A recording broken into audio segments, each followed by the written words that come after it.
मर्द को शलवार और तहबंद वगैरह टखनों से ऊपर रखना चाहिए।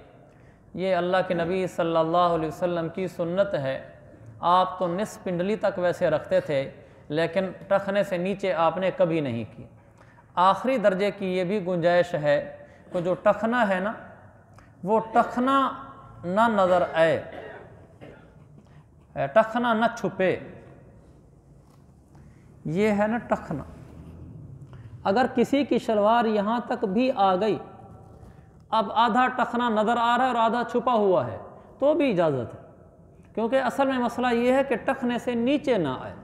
मन काना अस्फलुहु तहतल कअबैन, टखने के नीचे जिसका कपड़ा आ जाए वो जहन्नम में चला जाता है।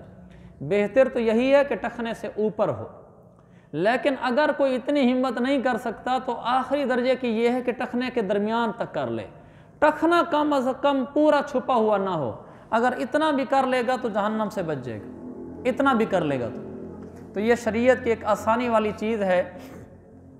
जो मैंने कहा कि आपको ये गुंजाइश भी बता दूं कि टखना अगर आधा ढका भी जाए तो भी गुंजाइश होती है। तो हम पूरी कोशिश करें ऐसी शलवार सिलवाएं जिसमें हमारा टखना ढका हुआ ना हो। ये एक सुन्नत हो गई। और औरतों के लिए ये है कि ढका हुआ हो। आगे हजूर पाक सल्लल्लाहु अलैहि वसल्लम ने दूसरी सुन्नत, मक्का के दिन स्याह इमामा बांधा हुआ था। मक्का के दिन स्याह इमामा बांधा हुआ था। जिस दिन आप मक्का मुकरमा में फातिहाना तौर पर दाखिल हुए हैं, उस दिन आपके सर पर स्याह इमामा था।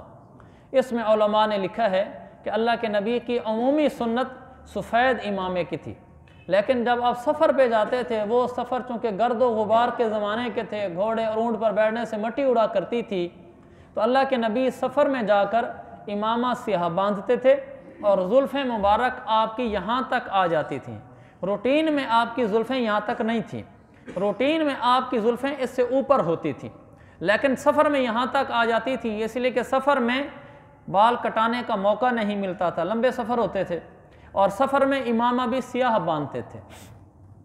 लिहाजा अगर कोई आदमी सफ़र में स्याह इमामा बांध ले, बिल्कुल सुन्नत है। घर में भी बांध ले तो भी अल्लाह के नबी ने बांधा है, सुन्नत ही कहेंगे हम उसको।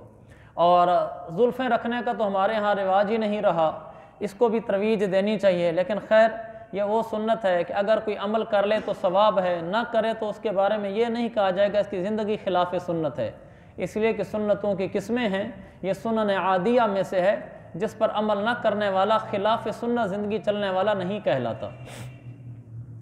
आगे कपड़े की सफ़ेद टोपी ओढ़ते थे, वो सर के साथ लगी हुई होती थी। टोपी आप पहनते थे सफ़ेद, और सर के साथ जो टोपी आपने पहनी है वो लगी होती थी, ऊपर को उठी हुई नहीं होती थी। आपने चमड़े के मोज़े पहने हैं, चप्पल की जूतियाँ और चमड़े के मोज़े पहने हैं। चमड़े के मोज़े तो हमारे यहाँ आम मिलते हैं, ये पहनना सुन्नत है। और आखिरी सुन्नत ये है बाएं जानिब तकिया लगाना। इसका वल्लाहु आलम क्या मतलब है? आप बाएं तरफ टेक लगाते थे। चले मैं इसकी तसल्ली कर लूँगा, इसको अंदाजे से नहीं बताता। तो जो इससे पहले सुन्नतें पढ़ ली हैं उस पर अल्लाह ताला अमल की तौफीक अता फरमाए। चलें जी।